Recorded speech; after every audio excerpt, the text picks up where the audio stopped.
Hello students, how are you? Welcome to online English classes of New Saint Stephen Public School, Unit 3, Aval Kheda Agra by Dinesh Kumar Srivastav.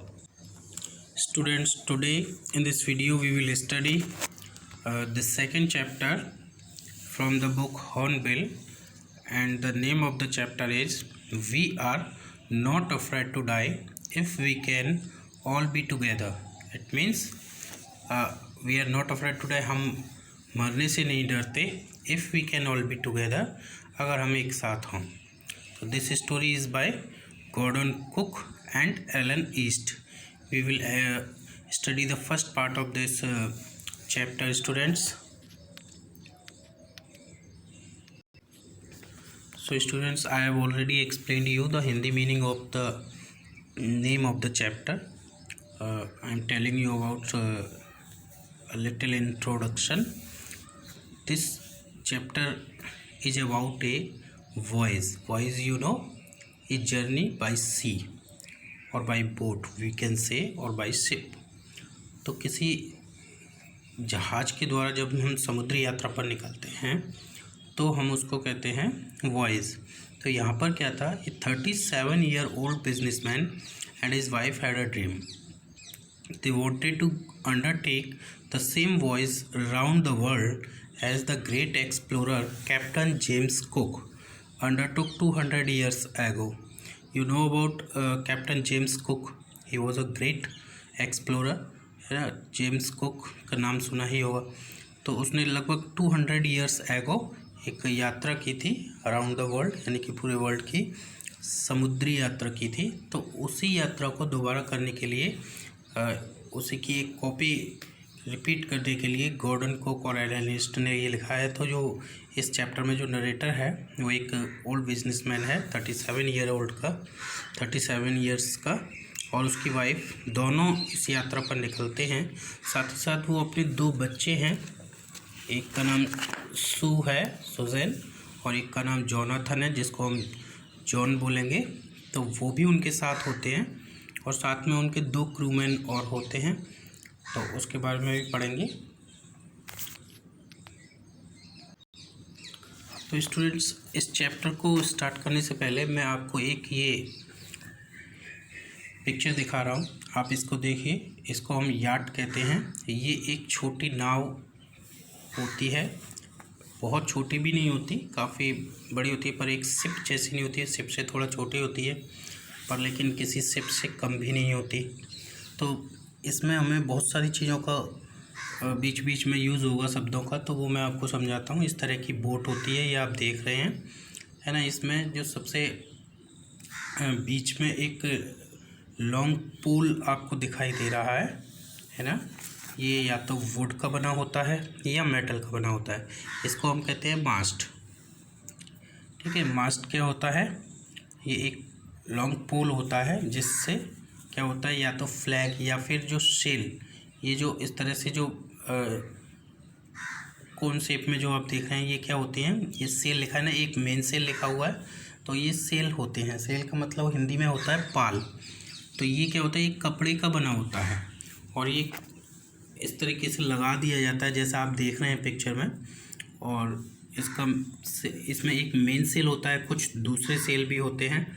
तो जो main cell होता है, इसका काम क्या होता है, इट इज़ लार्जर सेल. ये main sail is a larger sail that captures the bulk of the wind power necessary to propel the sail boat. मतलब जहाज को या बोट को चलाने के लिए क्या होता है कि जब विंड हवा आती है, तेज़ हवा, तो वो इस मेन सेल में, क्योंकि ये कपड़ा होता है, इसमें भर जाती है और इस पर प्रेशर डालती है. तो उस प्रेशर की वजह से ये जो बोट होती है वो आगे की ओर बढ़ती है. इसके बाद देखिए बूम क्या है. Boom is the primary function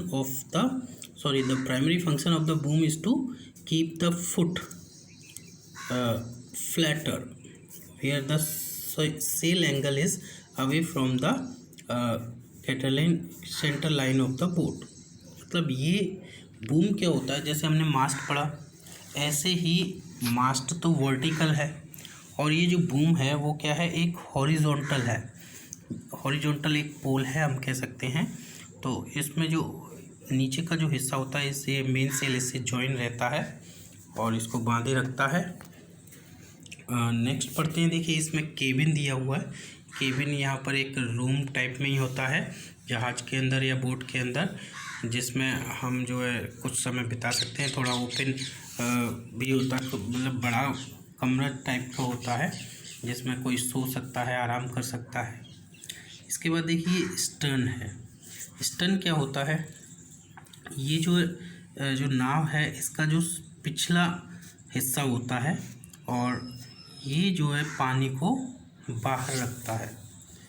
जो स्टर्न है वो पानी को अंदर घुसने से रोकता है यहाँ पर। और इसके बाद देखिए रडर है।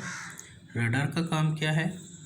ये लोअर प्रेशर की डायरेक्शन में मूव करती है। जैसे ही रडर घूमती है यानी रडर ये चलता है तो इसके साथ साथ में स्टर्न भी चलता है। मतलब स्टर्न भी इसके साथ ही होता है और बोट इसकी वजह से ही टर्न करती है। ठीक है। और इसके बाद देखते हैं कॉकपिट।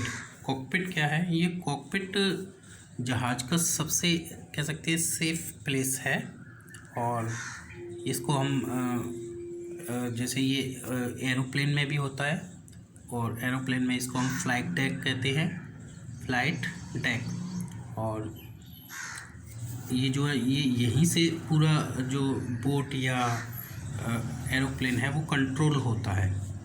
यहाँ पर आपने देखा होगा जहाँ पर हवाई जहाज़ को जब चलाते हैं तो जो आगे जो केबिन होता है जहाँ पायलट बैठता है तो उसको ऐसे यहाँ पर जहाज़ में कैप्टन बैठता है इसमें, और ये सबसे सेफेस्ट प्लेस होता है जहाज़ का। इसके बाद देखते हैं यहाँ पर बो। बो क्या है? ये जहाज़ की जो बॉडी है, ये शिप की जो बॉडी है उसका आगे का पार्ट है। ये जो बॉडी है जो हम देख रहे हैं जहाज़ की, अगर हम नीचे की तरफ देखें तो जो बॉडी होती है उसको हम हल कहते हैं, HULL। तो हल का जो सबसे आगे का हिस्सा होता है उसको हम बो कहते हैं। और स्टूडेंट्स इसमें एक डेक और होता है। डेक क्या होता है? जो जहाज़ के ऊपर जहाँ पे पोल लगा हुआ है जिस जगह पर, तो वहाँ चारों ओर का जो एक फ्लैट एरिया सा जहाज़ के ऊपर बना दिया जाता है ऊपर के वाले हिस्से पर, तो उसको हम क्या कहते हैं? उसको हम डेक कहते हैं। तो ये सारी चीज़ें आपको समझ में आ गई होंगी। जब हम आगे चैप्टर को पढ़ेंगे इसको तो उसमें हमें इन सभी चीज़ों को बार बार पढ़ना होगा, तो आपके लिए ये समझना ज़रूरी है। तो स्टूडेंट्स शुरू करते हैं चैप्टर को हम। In July 1976 my wife Mary, son Jonathan 6, daughter Suzanne 7 and I set sail from Plymouth, England to duplicate the round-the-world voyage made 200 years earlier by Captain James Cook। Means narrator कहते हैं कि जुलाई 1976 में मेरी wife Mary, मेरा बेटा Jonathan जो 6 year का है, मेरी बेटी सुजेन जो 7 ईयर की है और मैं, हम 4 लोग मिल कर के इंग्लैंड के प्लेमाउथ से, या इसे हम प्लाईमाउथ भी कह सकते हैं, प्लाईमाउथ से जो 200 ईयर्स अर्लियर 200 ईयर्स पहले कैप्टन जेम्स कुक के द्वारा जो राउंड द वर्ल्ड यानी पूरे संसार की वॉयज यानी समुद्री यात्रा की गई थी, उसी की एक डुप्लीकेट यात्रा यानी इसकी को दोहराने के लिए, रिपीट करने के लिए हम लोग इंग्लैंड के प्लाईमाउथ से सेट सेल का मतलब जहाज़ की सहायता से निकले थे। For the longest time Mary and I a 37 year old businessman, यानी एक लॉन्गेस्ट टाइम यानी बहुत लंबे समय से, बहुत काफ़ी समय से हम क्या कर रहे थे, मैं जो 37 ईयर का एक बिजनेसमैन था, व्यापारी था, और मेरी वाइफ, हमने क्या किया था, हैड ड्रीम्ड, एक स्वप्न सा देखा था, of selling in the wake of the famous explorer, है ना। फेमस एक्सप्लोरर का मतलब वो खोज करने वाला, एक्सप्लोरर माने खोज करने वाला, जो कैप्टन कुक थे उनको, तो उनके इन द वेक ऑफ का मतलब फॉलो द सेम, यानी उनको पीछे करना, उनका पीछा करना, कहने का मतलब है उनके ही जैसी यात्रा करना। तो 37 ईयर ओल्ड बिजनेसमैन में था और हम लोगों ने सपना देखा था कि हम जो फेमस एक्सप्लोरर है कैप्टन कुक, उसी की तरह की एक यात्रा करेंगे। And for the past 16 years, और पिछले 16 ईयर्स से we had spent all our leisure time, हमने अपना जितना भी लेज़र टाइम था, यानी जो एक्स्ट्रा टाइम था, जो फालतू हमें अपने काम से बचता था, तो वो जितना भी समय हमें मिलता था वो हम किस में स्पेंड करते थे? Honing our seafaring skills. Honing का मतलब क्या होता है? शार्पनिंग। अपनी जो सी फेयरिंग स्किल्स हैं, सी फेयरिंग का मतलब क्या होता है? समुद्र गमन, यानी समुद्र में जा कर के उसमें यात्रा करना, या उसकी जैसे भी जो यात्रा करने की जो तरीके होते हैं उनको और भी ज़्यादा इम्प्रूव करना। तो बस हमने यही किया था in British waters. British water का मतलब जो ब्रिटिश वाटर का मतलब है ब्रिटिश की रिवर में, यानी ब्रिटेन में जितनी भी रिवर थी हमने उनमें अपनी उस सी फेयरिंग स्किल का एक तरह से उसको परखा था, उसको और भी ज़्यादा इम्प्रूव किया था। Our boat Wave Walker 23 metre 30 tonne, हमारी जो बोट थी उसका नाम क्या था?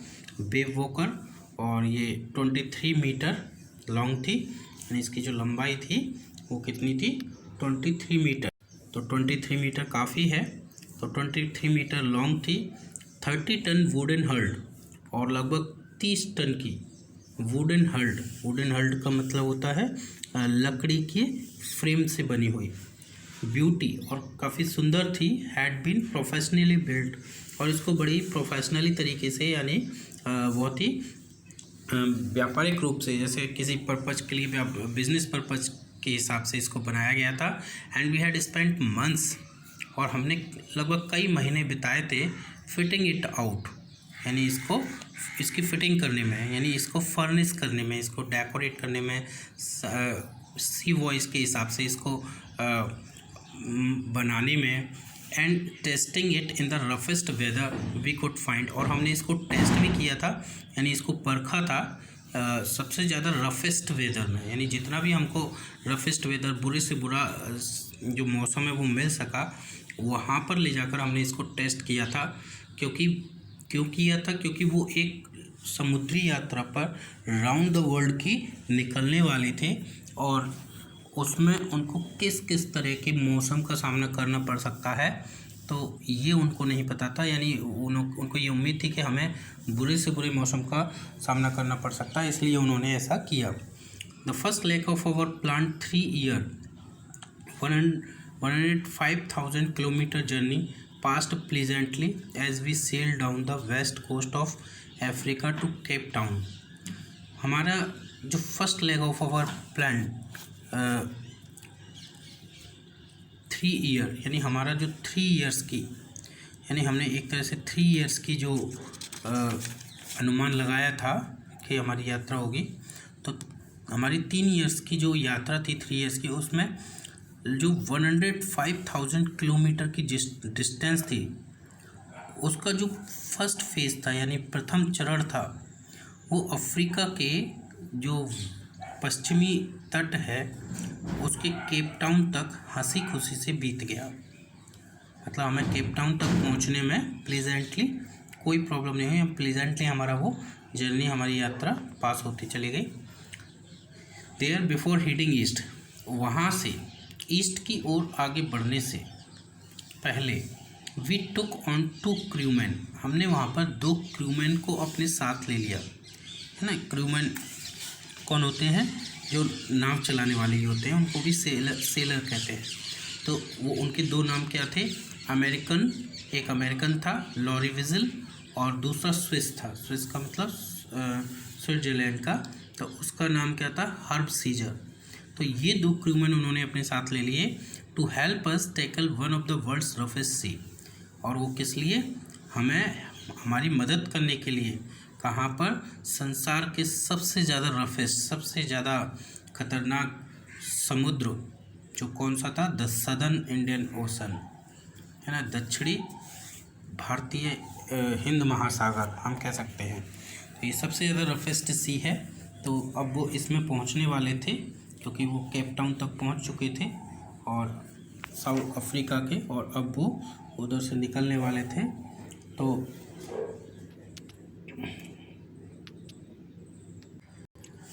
देखिए आगे पढ़ते हैं। On our second day out of Cape Town we began to encounter strong gales. मतलब हमारा जो दूसरा दिन था, जब हम केप टाउन से चले तो उसके दूसरे दिन ही we began to encounter strong gales. हमने स्ट्रॉन्ग गेल्स का मतलब क्या होता है, जो हवा, तेज़ जो हवा होती है, तो उसको हम कहते हैं स्ट्रॉन्ग गेल्स, है ना। तो हवा के जो तेज़ झोंके थे हमारा उनसे इनकाउंटर हुआ, यानी हमने उनका सामना किया for the next few weeks. और अगले कुछ सप्ताह तक दे ब्लू कंटिन्यूसली, वो लगातार चलती रहीं, यानी स्ट्रॉन्ग विंड ऐसे ही चलती रहीं। गेल्स डिड नॉट वरी मी। तो नरेटर कहते हैं कि जो गेल्स थी, यानी हवा के जो झोंके थे, तेज़ हवाएं थीं, उनसे मुझे चिंता नहीं हो रही थी, वो मेरे लिए चिंता वाली बात नहीं थी। But the size of the waves was alarming. लेकिन जो वेव्स का जो साइज़ था वो बहुत ही ज़्यादा अलार्मिंग था, फ्राइटनिंग था, डरावना था। Up to 15 metres as high as our main mast. और वो लगभग कितना था, यानी जो उनका साइज, यानी वो हवा इतनी 15 मीटर ऊंची तक थी। वो 15 मीटर का मतलब जितना उनका जो मेन मास्ट था, जो बीच में जो मैंने बताया था मास्ट, जिसको हम पोल कहते हैं, पोल होता है वो लंबा सा, तो लगभग उतनी ही ऊंचाई तक की हवाएं चल रही थी। December 25 found us 3,500 kilometres east of Cape Town. दिसंबर 25 को हमने अपने आप को जो केप टाउन है उससे ईस्ट डायरेक्शन में 3,500 किलोमीटर की डिस्टेंस पर पाया। डिस्पाइट एट्रोसियस वेदर, एट्रोसियस का मतलब क्या होता है, वेरी बैड। तो बहुत ही बुरे वेदर के बावजूद we had a wonderful holiday complete with a Christmas tree. हमने एक क्योंकि 25 दिसंबर था, 25 दिसंबर को क्या होता है, क्रिसमस डे होता है। तो हमने बहुत ही वंडरफुल हॉलीडे सेलिब्रेट किया क्रिसमस के साथ में, और एक क्रिसमस ट्री भी था उनके पास में। तो क्रिसमस ट्री के साथ में उन्होंने वो हॉलीडे सेलिब्रेट किया। वैसे वहाँ तो सब हॉलीडे ही थे, लेकिन फिर भी वो एक फेस्टिवल का डे था। New Year's Day so no improvement in the weather. और जब न्यू ईयर का डे आया, यानी 25 दिसंबर के बाद 1 जैन आता है फिर कुछ दिनों बाद, तो उस 1 जैन को, यानी न्यू ईयर्स वाले डे को, कोई इम्प्रूवमेंट वेदर में नहीं हुआ। यानी 25 दिसंबर से और 1 जैन तक सेम वेदर रहा। देखिए इसमें जो डेट्स हैं उनको क्या हुआ ये आप ज़रूर याद रखें, अक्सर क्वेश्चंस पूछे जाते हैं। तो but we reasoned that it had to change soon. लेकिन हमने एक तरह से रीजन का मतलब ऐसा अनुमान लगा लिया, एक तरह से अपने मन में सोच लिया that it had to change soon, कि ये जल्दी ही परिवर्तित हो जाएगा, जल्दी ही चेंज हो जाएगा। तो and it did change for the worse. तो इसमें परिवर्तन तो हुआ, ये परिवर्तित हो गया मौसम, लेकिन फॉर द वर्स, और भी ज़्यादा बुरे के लिए, यानी पहले जितना चल रहा था बुरा, उससे भी ज़्यादा बुरा मौसम हो गया। और क्या हुआ, एट डाउन ऑन जनवरी 2, यानी जनवरी 2 को, यानी 2 जैन को, 2 जैन के डाउन को मतलब at dawn means in the morning, the waves were gigantic. और जो वेव्स थी वो कैसी हो गई, जाइगेंटिक भी बोल सकते हैं, काफ़ी ह्यूज हो गई, बहुत बड़ी विशाल हो गई। We were sailing with only a small storm jib and were still making 8 knots.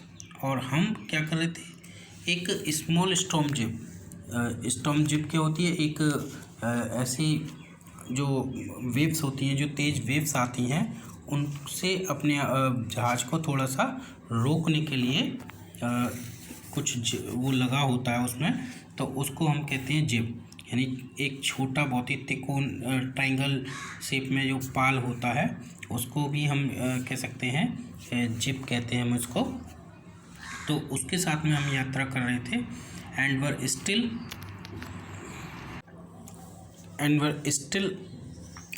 Making 8 knots. और हम अब भी 8 नॉट। नॉट क्या होता है? ये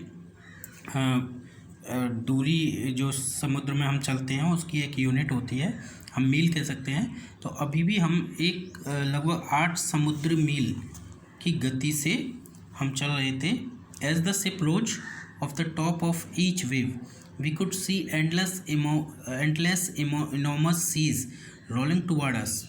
और जैसे ही मतलब तेज जब हवा आती, तेज जब वेव्स आती भयंकर, तो शिप जो था, शिप का एक पार्ट जो है ऊपर उठ जाता, टॉप ऑफ ईच वेव, यानी जो वेव थी, तरंग थी, पानी की जो लहर थी, उसके साथ में पानी का एक जहाज का एक हिस्सा ऊपर की ओर उठ जाता। और जब वो उठ जाता तो हम क्या देख सकते थे? We could see endless enormous sea, यानी रोलिंग टुवर्ड्स अस, हमारे सामने बहता हुआ जो एंडलेस का मतलब असीमित, इनॉर्मस माने विशाल, जो सागर था या समुद्र था, उसको एक तरह से अपनी ओर आता हुआ दिखाई देख सकते थे। And the screaming of the wind and spray was painful to the ears. और जो स्क्रीमिंग माने चीखना, यानी जो पवन जो चीख रही थी, हवाएं जो चीख रही थी, और उनकी जो विंड की जो स्प्रे आ रही थी, यानी कि एक तरह से वो हमारे ऊपर पानी जो बौछार कर रही थी, हमारे कानों में उनकी ध्वनि बहुत तेज सुनाई दे रही थी, वो मानो चुभ रही थी हमारे कानों में। To slow the boat, boat को स्लो करने के लिए, स्लो डाउन माने उसके स्लो करने के लिए, we drop the storm jib, हमने जो स्टॉर्म जिप थी, यानी तूफान या तूफान के समय में बचाने वाला जो तिकोना पाल होता है, मास्ट होता है, या सेल कह सकते हैं हम उसको हमने गिरा दिया। And lashed a heavy mooring rope in a loop across the stern, और हमने क्या किया? एक हैवी, यानी एक भारी भरकम जो मूरिंग रोप थी। मूरिंग रोप क्या होता है? एक तरह का जैसे लंगर होता है, लंगर वाला स्थान, structure for tying the sail, जहाँ से हम सेल को टाई करते हैं, बांधते हैं। तो उस रोप को हमने, मूरिंग रोप को क्या कर दिया? लेस्ट कर दिया, जो काफ़ी हैवी थी उसको लेस्ट का मतलब टाई कर देना, यानी बांध देना, उसे बांध दिया। किसके द्वारा? जो स्टर्न था उसके साथ में एक लूप बंधा हुआ था, एक लूप था, उससे हमने उसको बांध दिया। देन वी डबल्ड लेस्ट एवरीथिंग, फिर हमने क्या किया? हर चीज़ को डबल करके बांध दिया, यानी जो जो चीज़ें बंधी हुई थी, सेल, वो जिनका खतरा था कि वो हवा या तेज़ हवा और लहरों की वजह से वो टूट सकती हैं या वहाँ से उड़कर जा सकती हैं, तो हमने उनको डबल बांध दिया। Went through our life raft drill, और हमने क्या किया? हमारी जो लाइफ राफ्ट ड्रिल थी, यानी जीवन रक्षक, एक ड्रिल होती है, यानी जीवन रक्षक, जो जीवन की रक्षा के लिए उस तूफ़ान वगैरह जब आते हैं तो उस समय जो हमारे जीवन को बचाने के लिए एक उसमें लगी होती है, एक ड्रिल लगी होती है, तो उसको हम वहाँ तक पहुँचे। अटैच्ड लाइफ लाइन्स, और हमने जो लाइफ लाइन्स थी उनको अटैच कर दिया। Don't oil skins and life jackets, और हमने जो ऑयल स्किन्स थी, लाइफ जैकेट्स वगैरह ये तूफ़ान आने के समय में ही पहनी जाती हैं, तो उन सबको हमने तुरंत ही पहन लिया। एंड वेटेड, और फिर हम क्या करने लगे? वहाँ पर इंतज़ार करने लगे।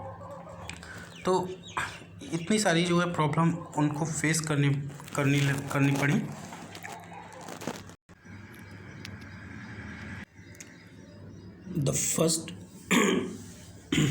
The first indication of impending disaster came at about 6 p.m.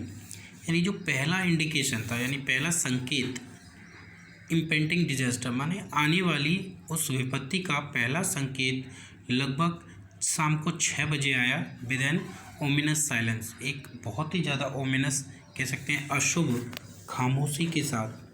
The wind dropped, जो हवा थी वो ड्रॉप हो गई, यानी कि जो हवा थी वो थोड़ी सी शांत हुई। And the sky immediately grew dark, और जो स्काई था, आकाश, वो तुरंत ही एकदम डार्क हो गया, अंधेरा हो गया। Then came a growing roar, तभी एक ग्रोइंग माने बढ़ती हुई और बड़ी होती हुई, रोर माने दहाड़ आई, यानी बहुत तेज आवाज़ आई, चीख।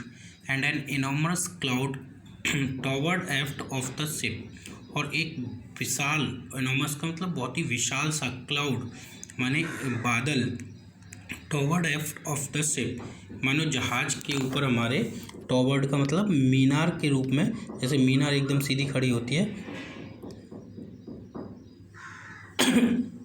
ऐसे ही खड़ा हो गया, एकदम मीनार के रूप में वो खड़ा हो गया। विद हॉरर, और बड़े भय के साथ, I realise that it was not a cloud, मुझे अचानक ही पता चला कि ये क्लाउड नहीं था, but a wave like no other I had ever seen, बल्कि ये एक वेव थी, एक समुद्री लहर थी, जिस तरह की लहर मैंने अपने जीवन में पहले कभी नहीं देखी थी। इट अपीयर्ड परफेक्टली वर्टिकल, और ये पूरी तरह से वर्टिकल दिखाई पड़ रही थी, यानी लहर जो आती हैं एक तरह से हॉरिजॉन्टल आती हैं, लेकिन ये इतनी तेज़ थी, इतनी ऊपर तक उठ गई थी कि ये वर्टिकल लग रही थी। And almost twice as the height of the other waves, और जो दूसरी वेव्स उसने अभी तक अपने जीवन में देखी थी उनकी हाइट की लगभग ट्वाइस थी, दोगुनी थी। With a frightful breaking crest, और कैसी थी, जो मानो बड़े ही भयंकर तरीके से जो उनकी जो चोटी है, यानी उनके मस्तूल की जो मास्ट होता है उसको मान लो तोड़ने के लिए तैयार हो। The roar increase to a thunder, और फिर ये जो रोर थी यानी जो चीख थी वो एक थंडर माने बादलों की जो गड़गड़ाहट होती है मानो उसमें बदल गई। As the stern moved up the face of the wave, और जो स्टर्न है हमारा जहाज का जो पिछला हिस्सा होता है वो क्या हुआ, वेव के साथ ही ऊपर उठ गया। And for a moment I thought, और एक पल के लिए मैंने सोचा, we might ride over it, कि हम इस पर राइड कर लेंगे, राइड कर जाएंगे, यानी कि वेव के जहाज़ बिल्कुल उल्टा हो गया और जो पिछला हिस्सा था वो वेव के साथ में ऊपर उठ गया।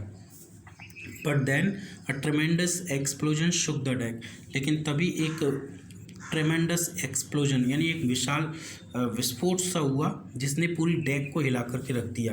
क्या हुआ था, a torrent of white, green and white water, एक ग्रीन और वाइट यानी हरे और सफ़ेद पानी की एक धारा ब्रोक ओवर द शिप, जहाज के ऊपर आकर गिरी, यानी बहुत पानी बहुत ही स्पीड से आकर के जहाज के ऊपर गिरा था। My head smashed into the wheel, और मेरा जो सिर था वो जा कर के व्हील से टकराया। And I was aware of flying overboard, फिर भी मुझे इतना होश था कि मैं थोड़ा सा उड़ करके मतलब उठ करके बोर्ड तक जा सकूं, और and sinking below the waves, लेकिन मैं जो वेव्स थी उनके नीचे मैं डूबने लगा। I accepted my approaching death, और मैंने अपनी आती हुई उस मृत्यु को स्वीकार कर लिया था, यानी मुझे लग रहा था कि अब मेरी मृत्यु करीब है। And as I was losing consciousness, और जैसे ही मैं अपना होश खोने वाला था, आई फेल्ट क्वाइट पीसफुल, तो मैंने अपने आप को थोड़ा सा शांत महसूस किया। Unexpectedly my head popped out of the water, अचानक से ही, जिसकी कोई एक्सपेक्टेशन नहीं थी, मेरा जो सिर था वो पानी से पॉप्ड आउट माने बाहर की ओर निकलने लगा। अ फ्यू मीटर्स अवे, और कुछ ही मीटर की दूरी पर wave walker was near capsizing, यानी जो वेव वॉकर था वो मानो कैप्साइजिंग होने वाला था, यानी कि पलटने वाला था, यानी कि बिल्कुल पलटने वाला था। हर मास्ट ऑलमोस्ट हॉरिजॉन्टल, और उसका जो मास्ट है जो मैंने अभी आपको दिखाया था जहाज़ में, जो बिल्कुल लॉन्ग पोल होता है सीधा, वो बिल्कुल हॉरिजॉन्टल हो गया। वैसे वो वर्टिकल होता है शिप में, लेकिन वो हॉरिजॉन्टल हो गया क्योंकि जहाज का पिछला हिस्सा वेव के साथ में ऊपर उठ गया था, और जो उसका मास्ट है वो कैसे हो गया, वर्टिकल था, अब वो 90 डिग्री घूम करके और फिर हॉरिजॉन्टल हो गया।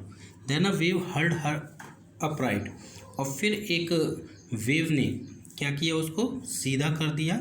My life line jerked taught, और जो मेरी लाइफ लाइन थी वो खिंच करके थोड़ा सा टाइट हो गई। I grabbed the guard rails and sailed through the air into wave walkers main room, मतलब वेव से ही, वेव की वजह से ही जहाज एकदम उल्टा हो गया, लेकिन दूसरी वेव जो आई तो उस वेव की वजह से, दूसरी वेव की वजह से जहाज सीधा हो गया था उनका।